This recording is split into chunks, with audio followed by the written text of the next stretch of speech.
مظاہرین نے کتبے اور بینرز اٹھا رکھے تھے جن پر پیپکو کو تحلیل کرنے کے فیصلے، مہنگائی اور حکومت کے خلاف نعرے درج تھے۔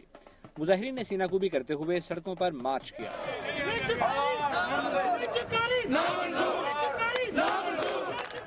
سب سے بڑا مظاہرہ لاہور میں ہوا جس کی قیادت یونین کے جنرل سیکرٹری خورشید احمد نے کی۔ مظاہرین نے یونین کے مرکزی دفتر بختیار لیبر ہال سے پریس کلب تک مارچ کیا۔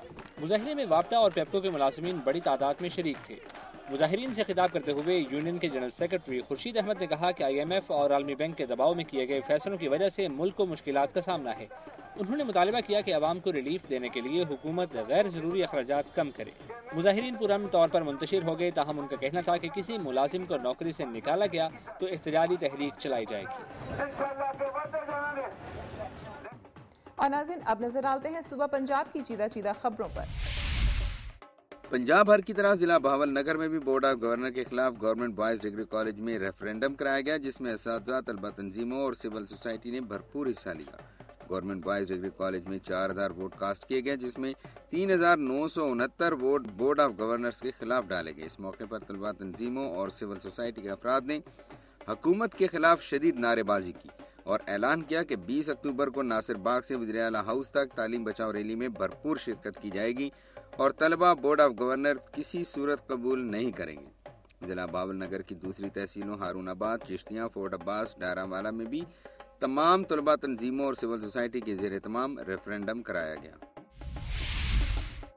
محکمہ پولیس سرگودا میں بھرتیوں کا عمل جاری ہے۔ اسکروٹنی کمیٹی کو مختلف کیٹیگری کی 190 اسامیوں کے لیے 10,000 سے زائد درخواستیں موصول ہو چکی۔ ڈویژن بھر سے بڑی تعداد میں امیدوار اس امید پر درخواستیں جمع کرا رہے ہیں کہ شاید انہیں بھرتی کر لیا جائے۔ اسامیوں کی مختصر تعداد اور موصول ہونے والی درخواستوں میں یہ بات بھی سامنے آئی کہ ایسی اسامی جس کا میرٹ میٹرک ہے، اس کے لیے بھی MA، MSc اور BA، BSc امیدواروں نے اپنی درخواستیں جمع کرائی ہیں۔ نوجوانوں کا کہنا ہے کہ بے روزگاری، مہنگائی کے باعث انہیں بے انتہا مشکلات کا سامنا ہے۔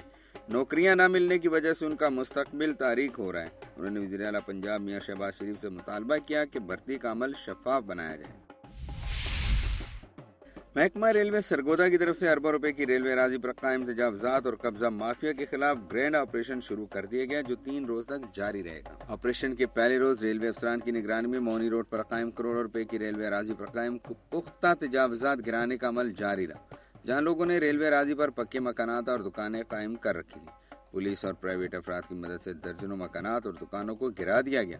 ریلوے حکام کا کہنا ہے کہ قبضہ مافیا کے خلاف آپریشن کسی بھی دباؤ کے بغیر جاری رہے گا۔ اس سے پہلے ریلوے کی زمینوں پر قابض افراد کو نوٹس جاری کیے گئے، مگر عمل درآمد نہ ہونے کے باعث آپریشن شروع کیا گیا۔ دوسری طرف ریلوے اراضی پر بیٹھے غریب اور محنت کش طبقے نے مطالبہ کیا ہے کہ وہ اپنے چھوٹے چھوٹے بچوں کو لے کر کہاں جائیں، حکومت اس طرف بھی توجہ دے۔ حافظ آباد میں غربت کے ہاتھوں تنگ نوجوان نے ملازمت چھن جانے پر گلے میں پھندا ڈال کر خودکشی کر لی۔ پولیس نے نوجوان کو ذہنی مریض قرار دے کر اہل خانہ سے بیان حلفی لے لیا۔ محلہ عیسیٰ نگر کا جاوید مسیح TMA میں بطور خاکروب ڈیلی ویجز پر ملازمت کرتا تھا۔ 2 روز پہلے ایڈمنسٹریٹر نے بیماری کے باعث چھٹی کرنے پر اسے ملازمت سے نکال دیا۔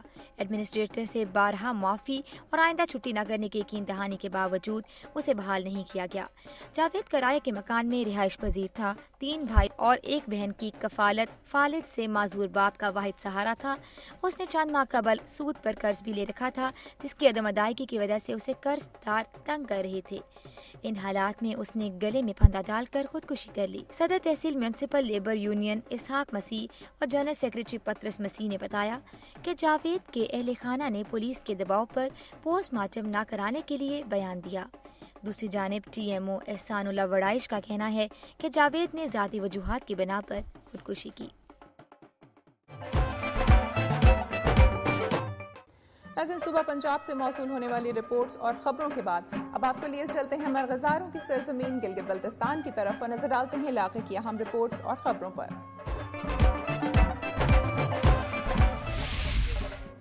صوبائی وزیر صحت گلگت بلتستان حاجی گلبر خان نے ضلع غزر کا پہلا سرکاری دورہ کیا۔ اپنے دورے میں صوبائی وزیر نے تحصیل پونیال کی مختلف ڈسپنسریوں کا معائنہ کیا۔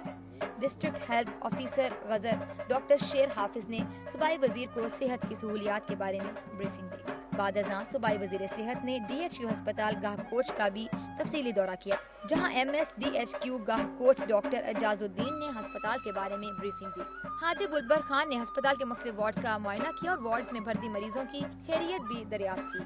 اس موقع پر میڈیا سے گفتگو کرتے ہوئے صوبائی وزیر صحت حاجی گلبر خان نے کہا کہ موجودہ حکومت گلگت بلتستان میں صحت کی سہولیات کی فراہمی کرتے ہوئے اس کو اولین ترجیح دے رہی ہے۔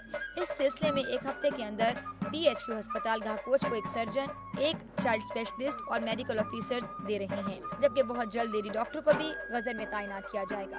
انہوں نے بتایا کہ بغیر اجازت بیرون ملک جانے والے تمام ڈاکٹرز کو شوکاز نوٹس جاری کر دیے ہیں، جلد ایسے تمام ڈاکٹرز کو ملازمت سے برطرف کر رہے ہیں۔ انہوں نے مزید کہا کہ ہم نے زیادہ مقدار میں غیر معیاری ادویات خریدنے کے بجائے کم مقدار میں معیاری اور ملٹی نیشنل کمپنیوں کی ادویات خریدنے کا فیصلہ کر لیا ہے۔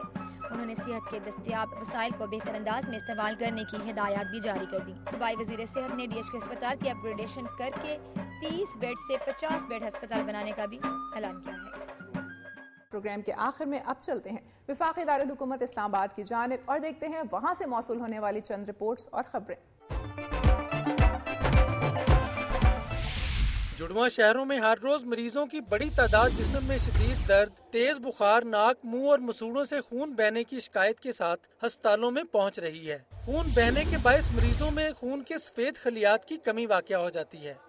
ماہرین کے مطابق وائرل ہیمریجک فیور کسی نامعلوم وائرس کے سبب پھیل رہا ہے۔ اس پر اینٹی وائرل اور اینٹی بائیوٹک ادویات بھی اثر نہیں کرتی اور مریضوں کو صرف بخار اور درد کم کرنے والی ادویات پر ہی انحصار کرنا پڑتا ہے۔ اکثر مریضوں کو سفید خون لگا کر ان کے خون کے خلیات کی کمی پوری کی جاتی ہے۔ قومی ادارہ صحت میں اب تک ڈینگی کے 1100 اور کونگو کے 22 مریضوں کی تشخیص ہو چکی ہے۔ ان میں ڈینگی کے 403 اور کونگو کے 16 مریض جڑواں شہروں سے تعلق رکھتے ہیں۔ جڑواں شہروں میں ڈینگی اور کونگو سمیت کئی طرح کے وائرل فیور پھیلے ہوئے ہیں۔ تاہم طبی ماہرین کا کہنا ہے کہ فی الحال ان امراض کی وبائی صورت اختیار کرنے کے کوئی خدشات موجود نہیں ہیں۔ کیمرہ مین راجہ یاسر کے ساتھ ٹکا خان ثانی، دنیا نیوز، اسلام آباد۔ ناظرین، آج کا پروگرام آپ نے ملاحظہ کیا، میری دھرتی میری دنیا عوامی مسائل کو ارباب اختیار تک پہنچانے کا ذریعہ ہے۔ ناظرین، اس پلیٹ فارم کے ذریعے ملک کے دور دراز علاقوں میں مقیم عوام کے مسائل کی نشاندہی بھی کی جاتی ہے، لیکن مسائل کی درست نشاندہی کے لیے آپ کا تعاون ضروری ہے۔ اپنی تجاویز اور آراء کے لیے ہمارا ای میل ایڈریس نوٹ کر لیں، mdmd@duniatv.tv۔ پروگرام کا وقت ختم ہو رہا ہے، پھر حاضر ہوں گے عوامی مسائل کا جائزہ لیتی خبروں اور رپورٹس کے ساتھ۔ اپنی میزبان امینہ خان اور میری دھرتی میری دنیا کی ٹیم کو اجازت دیجیے، اپنا خیال رکھیے گا، اللہ حافظ۔